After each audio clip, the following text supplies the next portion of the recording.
आप जी मीडिया देख रहे हैं। मेरा नाम फयाज जमाल बट है। आपको बता दें कि साल 2026-27 का जो सालाना बजट है वो यूटी जम्मू कश्मीर के वजीर आला उमर अब्दुल्ला ने पेश किया है।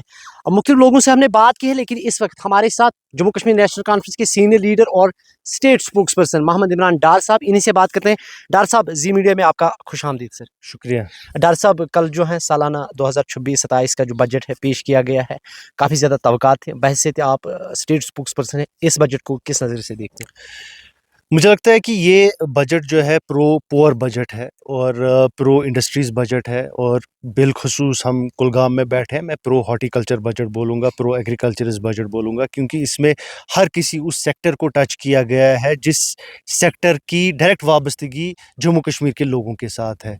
और इसमें बिलख़ुसूस जो नए इक़दाम लाए गए हैं, चाहे हमने वादे किए थे, पहला वादा जो हमने अपने मैनिफेस्टो में किया था गैस सिलेंडर्स का, अल्हम्दुलिल्लाह कल उमर साहब ने उन गैस सिलेंडर्स का अनाउंसमेंट किया। 6 गैस सिलेंडर्स दिए जाएंगे जो ईडब्ल्यूएस कैटेगरी के लोग हैं, और साथ ही साथ उनके जो बच्चे जो ईडब्ल्यूएस कैटेगरी के स्टूडेंट्स होंगे उनके फ़ी वेवर्स होंगे। पर्सन्स विद डिसेबिलिटीज़ को एक्सटेंड किया गया है फ्री बस ट्रैवल। साथ ही साथ बजट में बहुत सारी ऐसी चीज़ें हैं जिनको हम अभी आपके सामने भी रखेंगे, और पूरा डिटेल्ड में जो उमर साहब ने कल, अगर आपने सुना होगा, हर किसी सेक्टर को उन्होंने टच किया। In spite of the challenges, देखिए नेशनल कॉन्फ्रेंस की सरकार इस टाइम पे जूझ रही है, बहुत ही ज़बरदस्त इक़्तिसादी सूरत हाल जो है, और जो फंडिंग होनी चाहिए थी, ख़ासकर जो हमने यूनियन बजट में एक्सपेक्ट किया था कि जम्मू कश्मीर के मुतल्लिक जम्मू कश्मीर को कुछ स्पेशल पैकेज दिया जाएगा, केसीसी लोन माफ़ की हमने बात की थी, बट अनफॉर्चुनेटली हो नहीं पाया। तो इस लिमिटेड जो रिसोर्सेज हैं उमर साहब के पास, उन लिमिटेड रिसोर्सेज के बावजूद एक ज़बरदस्त और एक फॉरवर्ड लुकिंग बजट है, बैक टू बैक दूसरा बजट है, और इंशाल्लाह मैं उम्मीद करूँगा कि इंशाल्लाह अब लोगों की जो इक़्तिसादी सूरत हाल है वो भी बेहतर होगी। और साथ ही साथ इसमें जो मैंने हॉर्टिकल्चरस की बात की, कल उमर साहब ने ये बात भी कही कि अब सीए स्टोर्स भी नए डाले जाएंगे, और जिसमें खासकर हमारा डिस्ट्रिक्ट जो है कुलगाम को टारगेट किया जाएगा, क्योंकि इस टाइम पे जितने भी हमारे सीए स्टोर्स हैं तकरीबन शुपियन और पुलवामा डिस्ट्रिक्ट्स में हैं, और हम चाहते हैं कि उन सीए स्टोर्स को कुलगाम डिस्ट्रिक्ट भी लाया जाए और बाकी डिस्ट्रिक्ट्स में भी कोशिश की जाए। तो मैं बस इतना बोलूँगा कि ये आपको देखना पड़ेगा कि जो यूनियन गवर्नमेंट का बजट है उसमें जम्मू कश्मीर को क्या मिला, और इन कॉन्टेक्स्ट जो कल उमर साहब ने दिया, आप देखिए कि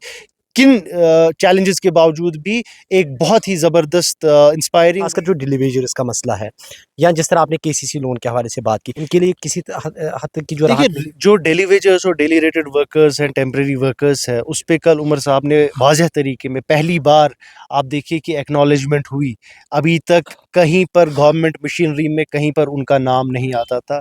कल उमर साहब ने बजट में ये बोला कि उनके मसले को ह्यूमैनिटेरियन एस्पेक्ट से देखा जा रहा है, और उस मसले को हल करने में ये गवर्नमेंट लगी हुई है। और उमर साहब ने कल सीधे क्लियर बता दिया कि हम उनका ऑनरेबल एक उनको सस्टेनेंस जो उनके जो वो हक रखते हैं, बिकॉज़ वो लोग अभी तक जितने सालों से काम कर रहे हैं, बहुत ही मुश्किल हालातों में काम कर रहे हैं, उनकी फैमिलीज़ इस टाइम पे मुसीबत में हैं, और कई तो 20-20 सालों से काम कर रहे हैं। और मैं आपको यकीन से बोल रहा हूँ कि इंशाल्लाह आगे दिनों में, ये अगले बजट तक हमको, मुझे नहीं लगता वेट करने की ज़रूरत है, अगले कुछ महीनों में ही इंशाल्लाह आपको डेली वेजर्स के रिलेटेड एक बहुत अच्छी खुशखबरी मिलने वाली है। खासकर जो यहाँ की रीढ़ की हड्डी है हॉर्टिकल्चर सेक्टर, उसको और मजबूत करने की ज़रूरत है, और वो तब मजबूत होगा जब ये हुकूमत खुद मुख्तार होगी। खुद मुख्तार मेरे कहने का मतलब ये है कि ये खुद के फ़ैसले ले सकती है। इस टाइम पे ऐसे बहुत सारे इश्यूज़ हैं जहाँ पर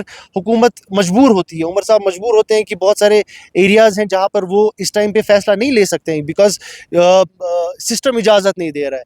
तो ये अगर गवर्नमेंट ऑफ इंडिया चाहती है कि जम्मू कश्मीर के लोग खुशहाली से रहे, यहाँ इक़्तिसादी हालात बेहतर हो, और उनको अपना हक जो है, जो उनसे इलीगली छीना गया था, वो यहाँ हमको मिलना चाहिए। उसमें कोई गलत बात, तो हम गलत डिमांड तो नहीं कर रहे। तो उम्मीद करते हैं कि इस सेशन में, जो पार्लियामेंट सेशन चल रहा है या जब भी गवर्नमेंट चाहे, इस जो हमारा डिमांड है स्टेटहुड का, सबसे पहले वो होनी चाहिए। अगर यहाँ पे यूटी के बदले स्टेट होता तो बजट जो है बहुत मुख्तलिफ होता।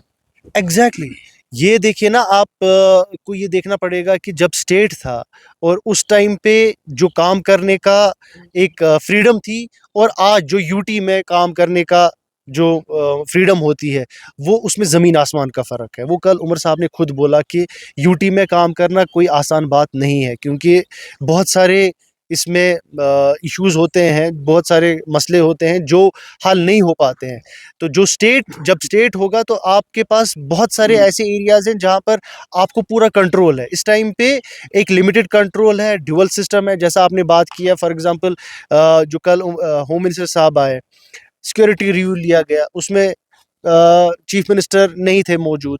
तो आप मुझे बताइए, एक इलेक्टेड चीफ मिनिस्टर जिसके पास लोगों का मैंडेट है, उसको इन सब एरियाज़ में, इन सब इश्यूज़ में इन्वॉल्व नहीं किया जा रहा है, और ख़ासकर उस स्टेट में जो एक बॉर्डर स्टेट है और जो एक बहुत ही सेंसिटिव स्टेट है। तो उसमें आप इलेक्टेड रिप्रेजेंटेटिव्स को इन चीज़ों, इन रिव्यू मीटिंग से बाहर रख रहे हैं। तो मुझे नहीं लगता है कि इन मीटिंग्स का वो फ़ायदा पहुंचेगा जो अगर हमारे इलेक्टेड चीफ मिनिस्टर वहां पर, उमर साहब, उन मीटिंग्स में भी हो। आपने बात की है कि जो ये बजट है लोगों का बजट है, लेकिन वहीं अगर हम बात करें अपोजिशन और बिलखुसूस पीडीपी के हवाले से, क्योंकि असेंबली में हमने देखा कि काफ़ी ज़्यादा तनकीद हुई और उन्होंने कहा कि ये बजट जो है ये लोगों का बजट नहीं है। क्या कुछ कहना चाहेंगे इस पर? अपोजिशन पूरा, मैं फिर से वही बात दोहराऊंगा, वो कोमा में है।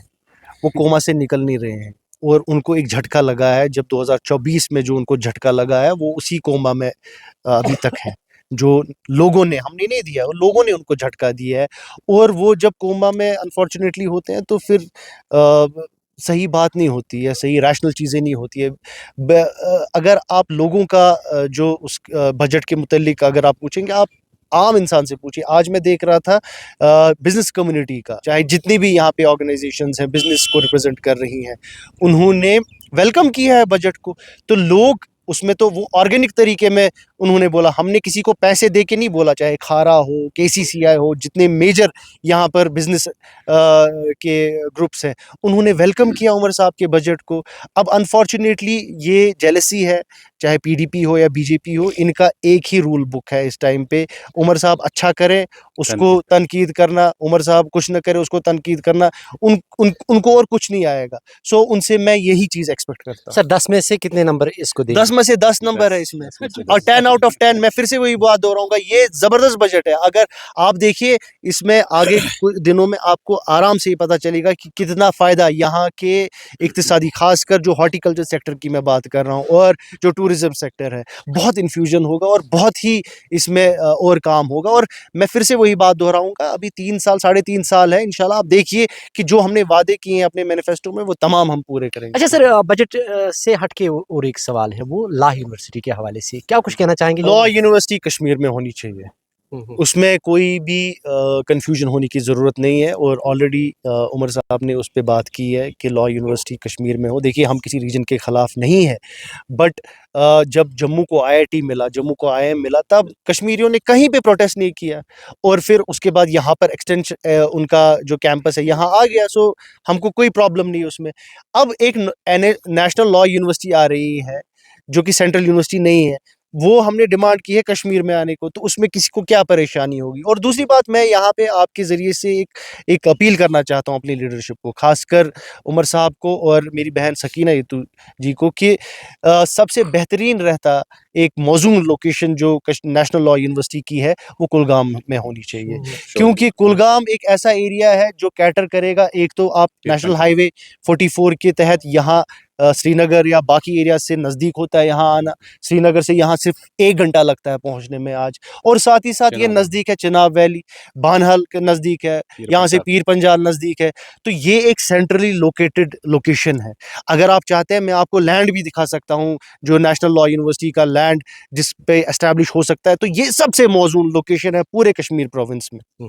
सर रेल लाइन के हवाले से बात करें, जिस तरह, क्योंकि शोपियान में हमने देखा है कि बहुत सारे जो सेब के बागात हैं वो काटे जा रहे थे, लेकिन फिर वहाँ पे जो है प्रोटेस्ट देखिए, हुआ। उसके साथ सबसे पहलगाम और मरकजी वाली जो रेलवे मिनिस्ट्री है, उन्होंने कहा कि फिलहाल हमने जो है इसको जो है मुअत्तल किया है। इस कदम को किस नज़र से देखते हम सबसे पहले शुक्रिया करते हैं अपने चीफ मिनिस्टर उमर साहब का, हमारे जो मेंबर पार्लियामेंट हजरात हैं, चाहे लोकसभा से हों या राज्यसभा से हों, मियां अल्ताफ़ साहब हैं, हमारे आगा रूहुल्लाह साहब हैं, चौधरी रमज़ान साहब हैं, सजाद किशलू साहब हैं, शमी ओबराय जी हैं। हर किसी ने इस इशू को, जब ये इशू उठा, आपको ये मालूम होगा, जो बिजबिहारा टू शुपियन है और अनंतनाग टू पहलगाम लाइन जो बोली गई थी कि हम वो डालेंगे, उसमें अनगिनत बागातों को नुकसान पहुँच रहा था। उसमें हॉर्टिकल्चर पूरा एरिया ख़त्म हो रहा था। तो जैसा मैंने पहले बोला, ये लोगों की हुकूमत है, उमर साहब की हुकूमत लोगों की हुकूमत है। और ये उमर साहब ने एक वादा किया था, अगर आपको याद होगा, शुपियन में जब इलेक्शन मुहिम चल रही थी, मैं आपको वीडियो भी दिखाऊँगा। उमर साहब ने उस टाइम पे भी वहाँ लोग, क्योंकि वहाँ पे एक डेलीगेशन भी आई थी उनके पास, उन्होंने उनको ये बोला था कि यहाँ पर हमारे बागात को नुकसान पहुँच रहा है, ये लाइन हमको नहीं चाहिए। उमर साहब ने इलेक्शन से पहले ये वादा किया था कि हम इंश्योर करेंगे कि ये लाइन, जो रेलवे लाइन है, इसको हम मुअत्तल करवाएँगे और ये इस लाइन को हम आगे बढ़ने नहीं देंगे। और उसी वादे को पूरा करते हुए कल 2 दिन पहले जो यूनियन रेलवे मिनिस्टर है, उन्होंने इस चीज़ का एतराफ़ किया। उन्होंने खुद बोला कि उमर साहब से, हमारी स्टेट गवर्नमेंट की रिक्वेस्ट के बाद और एमपीज़, जो नेशनल कॉन्फ्रेंस के एमपीज़ की रिक्वेस्ट के बाद, उन्होंने ये फ़ैसला लिया है कि ये जो 2 लाइनें हैं बिलख़ुसूस, इनको सस्पेंड कर रहे हैं, मुअत्तल कर रहे हैं। हैं? चलिए सर, आपने जी मीडिया के साथ बात की, इस वक्त आपका बहुत-बहुत शुक्रिया सर। Thank you. आपने नबी डार साहब की बात सुनी और जिन्होंने कहा कि ये बजट जो है ये आम लोगों का बजट है, और साथ ही उन्होंने कहा कि अभी हमारे पास जो है 3.5 साल है, और जो डिलीवरेजर्स का मसला है या जो मालिकानी बागात का मसला है, ये दीगर जो मसले मसाइल है, वो भी आने वाले असेंबली में जो है वो एड्रेस किए जाएंगे। जी मीडिया के लिए कुलगाम से फयाज जमाल भट्ट।